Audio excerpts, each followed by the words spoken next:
আগারগাঁ পরিসংখ্যান ভবনের দেয়ালে ঝুলছে ভাসমান মানুষ জরিপ করা কর্মসূচির ব্যানার, অথচ পরিসংখ্যান ভবনটি ভাসছে পানির ওপর। কোটি কোটি টাকা ব্যয়ে আধুনিক এই ভবন নির্মাণ করা হলেও রাখা হয়নি পানি নিষ্কাশন ব্যবস্থা, তাই এ দুর্ভোগ। টানা বর্ষণে রাজধানীর বেশিরভাগ এলাকার রাস্তায় দেখা দেয় জলাবদ্ধতা। তবে সবচেয়ে করুণ অবস্থা ছিল মালিবাগ, শান্তিনগর, মগবাজার ও এর আশপাশের এলাকায়। হাঁটু পানির সঙ্গে তীব্র যানজটে দিশেহারা সাধারণ মানুষ। এই অবস্থা থেকে মুক্তি চায় তারা।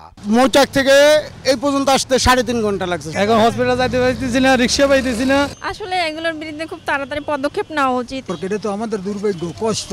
মৌসুমি বায়ুর প্রভাবে সারা দেশেই হচ্ছে বৃষ্টিপাত। সোমবার দুপুর পর্যন্ত সবচেয়ে বেশি বৃষ্টি হয়েছে কুতুবদিয়ায় 96 মিলিমিটার। এই অবস্থা আরও 2-1 দিন চলতে পারে মনে করছে আবহাওয়া অধিদপ্তর।